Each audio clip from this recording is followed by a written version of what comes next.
There's something about the undead. They just won't die. And in this case, that's a good thing. Today, GameRanks brings you 10 zombie games of 2016. Number 10, the Dead Island Definitive Collection. Deep Silver is bringing a remastered, polished version of Dead Island and Dead Island Riptide to the Xbox One and PlayStation 4.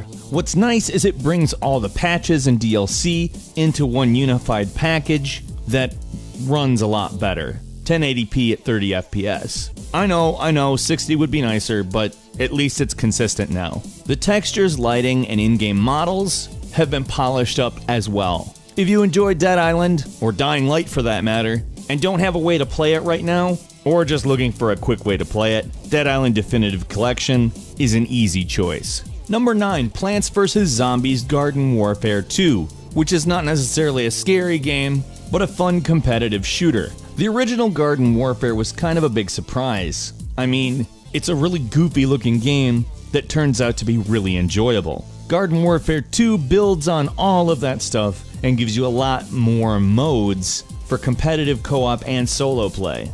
For the uninitiated, it's somewhere between Call of Duty and a hero-based shooter like Overwatch, except for before Overwatch, and even has kind of a weird Nintendo quality to it that you don't normally see in games not made by Nintendo. It's a lot of fun and will keep you busy for a very long time. Number 8, Resident Evil 5 HD.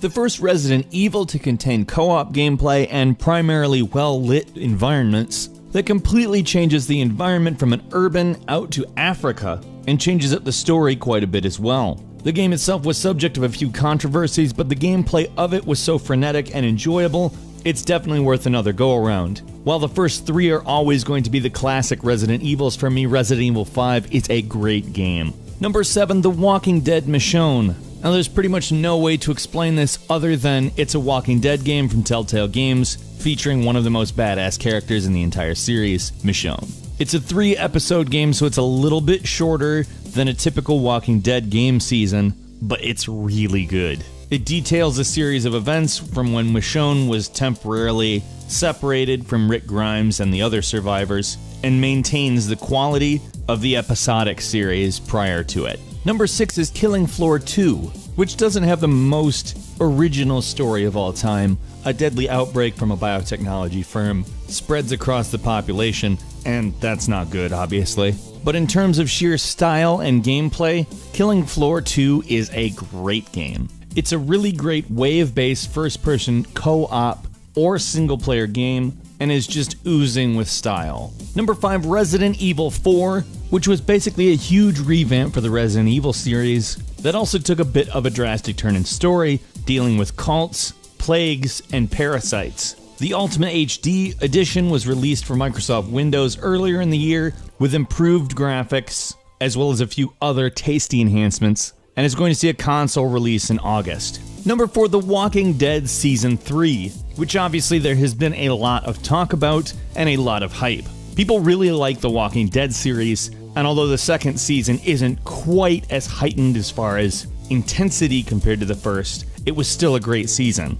It also set us up for a huge third season, with Clementine no longer as a child, at least a helpless one, anyhow, and looks like it's going to be doing more with people that are a bit more hardened by the world. Something we just found out at Comic-Con is that they're finally doing some improvements to their engine and getting rid of that weird stutter that you see in every single Telltale game. I don't know if that's going to retroactively update other games. I hope so, it'd be nice. But the screens that we've seen from the new Walking Dead season definitely do show a marked improvement. Number 3, H1Z1 for the PS4, which has been killing it on the PC and PS4 players are really excited for. It takes the online zombie survival game and makes it more about team building and cooperation than about player versus player. Which, let's be honest, that's kind of more, I think, what things would be like if a zombie apocalypse actually happened. Obviously, there would be some aggressive people that do everything they can to sort of dominate the world,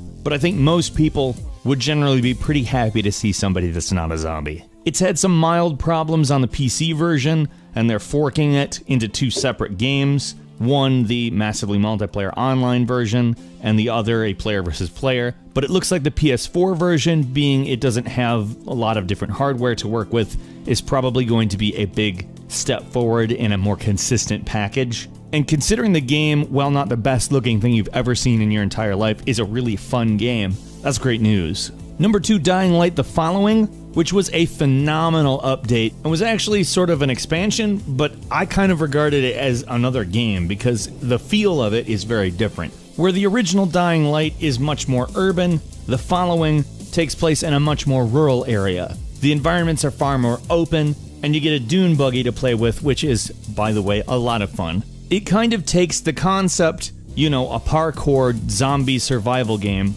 and kind of places it in a Mad Max Wasteland-esque environment where everything isn't necessarily right next to each other, but at the same time doesn't look like a Mad Max Wasteland type environment in that there's green everywhere, and does such a good job of building tension and then releasing it in the same way the original game did.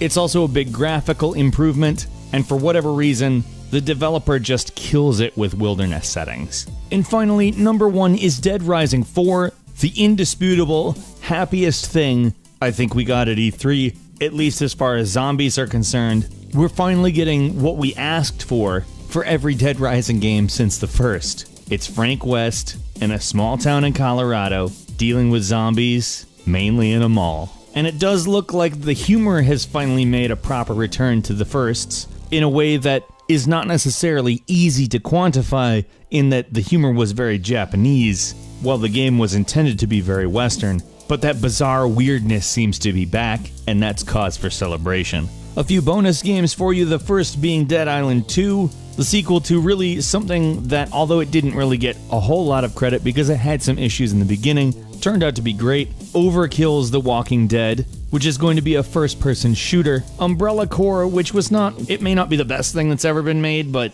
I mean, as far as what it is, it's actually a pretty fun game. And the Resident Evil 0 HD remaster, which, by the way, that is a classic. To have it in high-resolution graphics is awesome. What's your favorite zombie game of 2016 so far, or that you're looking forward to? Let's meet in the comments and have a discussion about that. If you enjoyed this video, please click the like button, and if you're not subscribed, now's a great time to do so. We upload brand new videos every single day of the week. The best way to see them first is a subscription. As always, we thank you so much for watching this video. I'm Falcon. You can follow me at Falcon the Hero on Twitter, and we'll see you next time right here on GameRanks.